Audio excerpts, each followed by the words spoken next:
කරමින් යනවා අභිනව පාර්ලිමේන්තුව අප්‍රේල් 22 වෙනිදා රැස්වුණායින් පස්සේ අලුත් රජයේ ප්‍රමුඛතාවයක් වන්නේ මැතිවරණ ක්‍රමයට වැදගත් සංශෝධන ඉදිරිපත් කිරීම. අද අපේ ජනතාව තුළ ලොකු උනන්දුවක් උද්‍යෝගයක් තිබෙනවා මේ මැතිවරණ ක්‍රමය වෙනස් කිරීමට. ඒකට හේතු රාශියක් තියෙනවා. එක හේතුවක් තමයි මේ ක්‍රමය නිසා පක්ෂ තුල ඇතිවන අසමගිය. ඒ කියන්නේ තරංගයක් හුඟක් අවස්ථාවලදී ඇතිවන්නේ දේශපාලන පක්ෂ අතර නෙවෙයි. දේශපාලන පක්ෂ ඇතුලේ. ඒක ඉතාමත් අහිතකර දෙයක් හැටියට අපි දකිනවා. ඒ වගේම දූෂණය හා මේ මැතිවරණ ක්‍රමය අතර පැහැදිලි සම්බන්ධයක් තිබෙනවා. ඒ කියන්නේ මේ ක්‍රමය යටතේ ජයග්‍රහණය කිරීම සඳහා අතිවිශාල මුදලක් වුවමනා වෙනවා. ඒකට මේ මුදල කොහොමද ලබා ගන්නේ? ඒකට මේ මුදල ලබා ගැනීම නිසා යම් යම් බැඳීම් ඇතිවනවාද?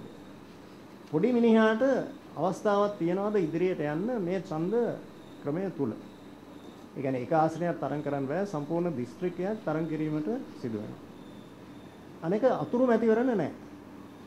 ඒ නිසා පවතින රජයකට අවස්ථාවක් ලැබෙන්නේ නැහැ Tamanගේ ජනප්‍රියභාවය උරගා බැලීමට. පුරප්පාඩුවක් ඇති වෙච්ච අවස්ථාවකදී ලයිස්ට්ුවේ ඊළඟට ඉන්න පුද්ගලයා තමයි පාර්ලිමේන්තුවට යන්නේ. අනෙක මේ ක්‍රමය තුළ කැපී පෙනෙන දුර්වලතාවයක් තමයි ඡන්දදායකයා හා පත්වන മന്ത്രിවරයා අතර ඍජු සම්බන්ධයක් නැහැ. මොකද മന്ത്രിවරයා පැහැදිලි ඡන්ද කොට්ටාසයක් නියෝජනය කරන පුද්ගලයෙක් නෙවෙයි. සම්පූර්ණ දිස්ත්‍රික්කයක් නියෝජනය කරන පුද්ගලයෙක්. ඒ නිසා සමහර ඡන්ද කොට්ටාස වලට മന്ത്രിවරයෙක් නැහැ. සමහර ඡන්ද කොට්ටාස වලට മന്ത്രിවරුන් දෙදෙනෙක් ඉන්නවා. ඒක කිසිත් සතුටුදායක ක්‍රමයක් නෙවෙයි. මම හිතන්නේ මේ ක්‍රමය සංශෝධනය කිරීමට අපේ ජනතාව තුළ විශාල වුවමනාවක් මේ අවස්ථාවේදී තියෙනවා. දැන් අපි බලාපොරොත්තු වෙනවා 3/2ක බහුතරයක් ජනතාව ලබා දෙයි කියලා. ඒක පැහැදිලිව පේනවා. මේ සියලු අරමුණු ඉෂ්ට කර ගැනීම සඳහා රටේ ආර්ථික සංවර්ධනය ශීඝ්‍රයෙන් ගෙන යාම. අද ත්‍රස්තවාදී විනාශ වීමෙන් පසුව අද්විතීය අවස්ථාවක් ඒ සම්බන්ධයෙන් ලැබිලා තියෙනවා. අවුරුදු 20කට නොතිබිච්ච අවස්ථාවක්. ඉතින් ඒකෙන් උපරිම ප්‍රයෝජනය ගැනීම සඳහා ශක්තිමත් ආණ්ඩුවක් පාර්ලිමේන්තුව තුල බිහි කිරීමට ජනතාව තුල විශාල උනන්දුවක් තියෙනවා. ඒ වගේම ඡන්ද ක්‍රමය වෙනස් කිරීම.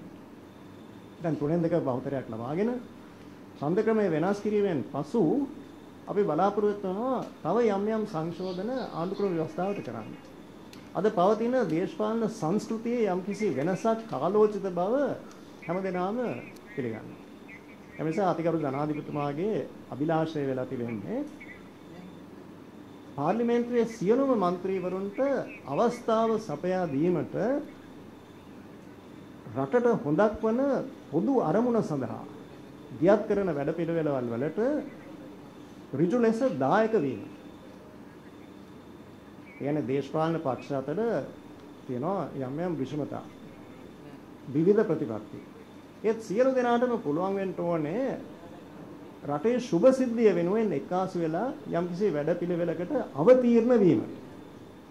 ඒ සම්බන්ධයෙන් ඍජු දායකත්වයක් සහභාගීත්වයක් දැක්වීමට. දැන් ඒ සඳහා පූර්වාදර්ශ අපේ රටේ තිබිලා තියෙනවා. උදාහරණයක් වශයෙන් 1931 සිට 1948 දක්වා මේ රටේ ක්‍රියාත්මක වෙච්ච ඩොනමෝ ආණ්ඩුක්‍රම ව්‍යවස්ථාව යටතේ තිබුණා විධායක කමිටු ක්‍රමයක්. ඒ විධායක කමිටු හරහා සියලුම മന്ത്രിවරුන්ට අවස්ථාව ලැබුණා රජයේ විධායක ප්‍රතිපත්ති ක්‍රියාත්මක කිරීම සම්බන්ධයෙන් කෙලින්ම සහභාගී වීම.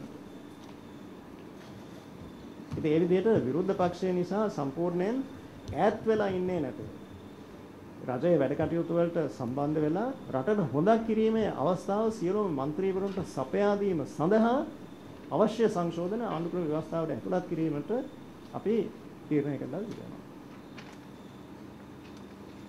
ඒ කියන්නේ දැන් ආණ්ඩුක්‍රම ව්‍යවස්ථාවේ යම්කිසි බාධකයක් තහංචියක් තියෙනවා. ඔක්කොම එකාස් වෙලා වැඩ කිරීම. අන්න ඒ විදිහේ බාධක ඉවත් කිරීම සුදුසු වෙනවා. මැතිවරණ ක්‍රමය සංශෝධනය කරනවා. ඊට පස්සේ සියලු දෙනාටම රජයේ ප්‍රතිපත්ති ක්‍රියාත්මක කිරීම සම්බන්ධයෙන් කැමති අයට ඒකට හවුල් වීමට පුළුවන් විදිය ව්‍යුහයක් නීතිමය රාමුවක් සකස් කිරීම කාලීන අවශ්‍යතාවයක් හැටියට අපි දක්වනවා. අලුත් පාර්ලිමේන්තුවට පැවරෙන කාර්යභාරයක් තමයි අයවැය ලේඛනය සම්මත කිරීම. අපි බලාපොරොත්තු වෙනවා මැයි මාසයේ මැද හරියේ අයවැය ලේඛනය පාර්ලිමේන්තුවට ඉදිරිපත් කළා ජූනි මාසයේ අවසානය වන විට ඒ සම්බන්ධ ක්‍රියාදාමය සම්පූර්ණ කිරීමට. ඒ කියන්නේ අයවැය ලේඛනය පාර්ලිමේන්තුවෙන් සම්මත කර ගැනීමට ජූනි මාසයේ ජූනි අවසානයේට පෙර.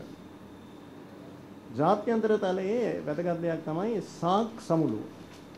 සාක් සමුළුව පැවැත්වෙනවා අප්‍රේල් 28 හා 29. අතිගරු ජනාධිපති මහින්ද රාජපක්ෂ මැතිතුමා ඒකට සහභාගී වෙනවා. එතන අවධානයක් යොමු වෙනවා ශ්‍රී ලංකාවේ වර්තමාන තත්ත්වය පිළිබඳ. ඒ කියන්නේ සුවිශේෂ ලක්ෂණයක් හැටියට ජාත්‍යන්තරය දකින්නේ බිහිසුණු යුද්ධයක් කරගෙන යන අතරතුරේ දැවැන්ත සංවර්ධනයක් අපේ රටේ ඇතිවීම. ඉතින් මේක කරන්න පුළුවන් උනේ කොහොමද? යුද්ධය සංවර්ධන කටයුතු, ශුභ සාධන කටයුතු සියල්ලක්ම එක විට කරගෙන යාමට පුළුවන් උනේ කොහොමද කියන එක පිළිබඳ ලොකු කුතුහලයක් විශේෂයෙන්ම සාක් රටවල තිබෙනවා. ඒ වගේම අපේ රටේ ඒ කාලේ සිදුවෙච්ච ආර්ථික සංවර්ධනය විශේෂයෙන්ම ග්‍රාමීය මට්ටමේ.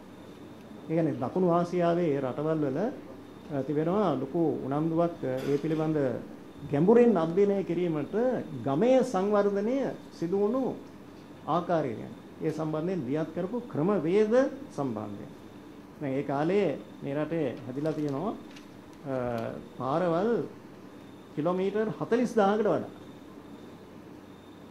අලුත් පාරවල් සෑදීම හා තිබුණු පාරවල් දියුණු කිරීම. ඒ වගේම දිලිඳුකමේ අනුපාතය 24 ඉඳන් 15 දක්වා අඩු වෙලා තියෙනවා. පොඩි අනුපාතය විශාල ලෙස අඩු වෙලා තියෙනවා. ඒ කියන්නේ සුළු හා මධ්‍යම පරිමාණයේ ව්‍යාපාරිකයන්ට තිබිච්ච ලොකුම ප්‍රශ්නය තමයි අධික පොලි අනුපාතය. ඒක දැන් අවුරුදු එකමාරකට ඉස්සෙල්ලා 26 27 මට්ටමේ තිබුණා. දැන් අද සුළු ව්‍යාපාරිකයන්ට සහනදායී පදනමක් මත ණය මුදල් ලබා ගන්න පුළුවන් 10යි 15යි අතර පොලියක් ගෙවන්නේ. ට්‍රෙෂරි විල්පත් වලට පොලි අනුපාතය 8 ඉඳන් 10 දක්වා 8 ඒ ප්‍රමාණයට අඩු වෙලා තියෙනවා. ඒ වගේම අපේ විදේශ සංචිත කවදාවත් නොතිබිච්ච මට්ටමකට ඉහළ නැගලා තියෙනවා. අද විදේශීය සංචිතවල ප්‍රමාණය බිලියන 6ක්.